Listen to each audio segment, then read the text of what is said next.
And in the name of preventing what he called French situations, the socialist mayor of Padua recently built the Via Anelli wall to separate white middle-class neighborhoods from the so-called African ghetto, where most new immigrants live.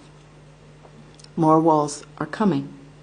Notwithstanding the dust-up in 2007 over a proposed Baghdad wall, the U.S. military still hopes to wall the territory marked by the Green Line in that city. It's already built controversial walls around Adamahia and Azamaya in an effort to secure those Sunni neighborhoods and model the beginning of Iraqi urban gated communities in response to the bloody sectarian violence the U.S. occupation has unleashed. Brazil plans to build a steel and concrete wall along its border with Paraguay. Israel plans to replace an old fence with a security barrier across its Sinai Desert border with Egypt. The United Arab Emirates is designing a wall for its Oman border. Kuwait has a fence but wants a wall in the demilitarized zone approximating its border with Iraq. Serious proposals have been floated to follow completion of the U.S.-Mexico wall, with one along the U.S. border with Canada, and also to find a means of walling off the islands that provide conduits to Europe from North Africa. The recent spate of wall building adds to stocks of walls, of course, left over from 20th century conflicts. Scores of British-built walls comprising the so-called peace lines of Northern Ireland. The barrier at the 38th parallel dividing Korea. It's tricky to get a picture of this one. This is the best I've been able to do.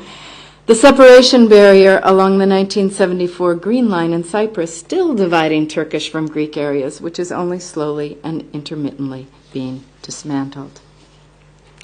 Now, if these walls vary in what they aim to deter, poor people, workers, asylum seekers, drugs, weapons, other contraband, smuggled taxable goods, kidnapped or enslaved youth, terror, ethnic or religious mixing, peace, other political futures, there are surely common dimensions to their proliferation at this particular moment in world history. And to begin with, let me just identify a series of paradoxes. First, even as those across a wide political spectrum, including neoliberals, cosmopolitans, humanitarians, and left activists, anticipate a world without borders, a global village, nation-states, rich and poor, exhibit a passion for wall building. Second paradox, despite the ostensible post-89 triumph of democracy as a universal political form, today we confront not only barricades but passageways through them, segregating high-end business traffic from ordinary travelers, from aspiring entrants deemed suspect by virtue of origin or appearance. Third paradox, in a time featuring capacities for destruction historically unparalleled in their combined potency, miniaturization, and mobility, from bodies wired for explosion to nearly invisible biochemical toxins, these deadly but incorporeal powers are perversely answered by the stark physicalism of walls. So, three paradoxes, one featuring simultaneous opening and blocking, one featuring simultaneous universalization with exclusion and stratification, and one featuring networked and virtual power met by crude physical barricades. The lens through which I am considering these paradoxes and the global proliferation of walls, nation-state walls today, is sovereignty. Counterintuitively, perhaps, I think walls have everything to do with the phenomenon of a post-Westphalian detachment of sovereignty from the state in our time. Now, in order to make this argument, I need to first give you the briefest possible version of an argument that I elaborate elsewhere at greater length about the late modern detachment of sovereignty from nation-states.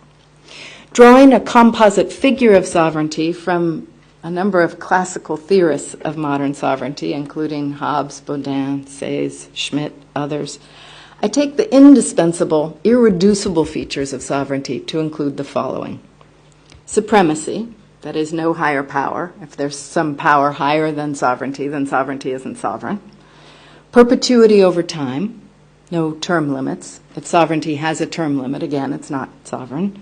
Decisionism, no boundedness by law. If sovereignty is bounded by law, then law is sovereign, then sovereignty isn't sovereign. Completeness, partial sovereignty is an oxymoron. non-transferability, that is, sovereignty cannot be conferred without canceling itself, and specified jurisdiction, that is, territoriality, some jurisdiction in space. If nation-state sovereignty is always something of a fiction in its aspiration to these qualities, it's a potent fiction. It's a fiction that has suffused the internal and external relations of nation-states since its consecration by the 1648 Peace of Westphalia. But over the past half-century, as we all know, the monopoly of these combined attributes by nation-states has been severely compromised by increasing transnational flows of capital, people, ideas, resources, commodities, violence, and political and religious fealty. These flows both tear at the borders that they cross and crystallize as powers within nation-states.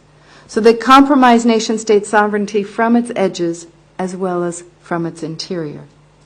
Nation-state sovereignty has been undercut as well by neoliberal rationality, which recognizes no sovereign apart from entrepreneurial decision makers, large and small, and which displaces liberal democratic, legal, and political principles. And nation-state sovereignty has also been eroded by a quarter century of international assertions of law, rights, and authority, which sometimes openly challenge or supersede the sovereignty of nation-states. Now, my argument is that the effect of these combined developments is not to eliminate sovereignty from the political map. It's not to enter a post-sovereign era. Rather, as nation-state sovereignty wanes, many characteristics of sovereignty appear today in two domains of power that are not coincidentally the very powers that the Peace of Westphalia emerged to contain and subordinate, namely political economy and religiously legitimated violence.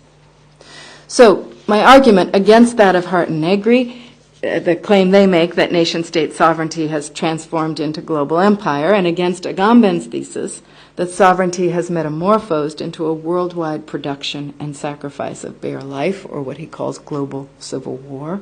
My argument is that key characteristics of sovereignty, not its intact form, but key characteristics of sovereignty, are migrating from the nation-state to the unrelieved domination of capital on the one hand, and to God-sanctioned political violence on the other. And by God-sanctioned violence, I am not referring just to Islam by any means, but to the increased identification of the West with Judeo-Christian values, and to other kinds of God-sanctioned violence as well.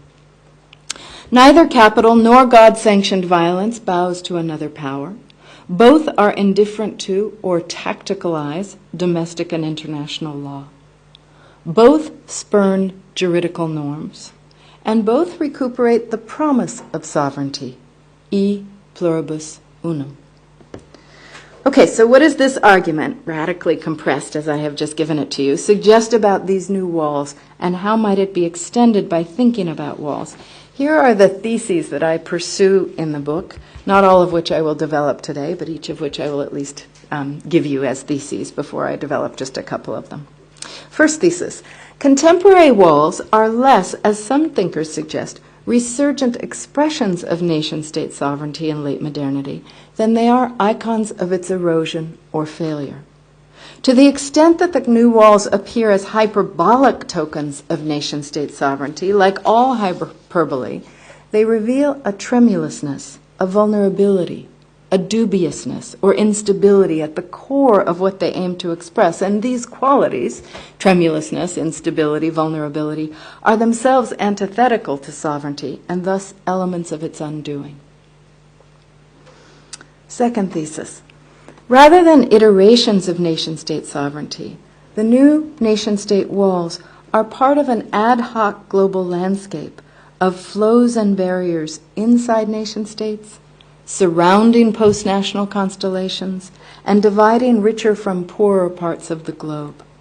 This landscape of flows and barriers, I argue, together signifies the ungovernability by law and by politics of many of the powers unleashed by globalization and late modern colonization.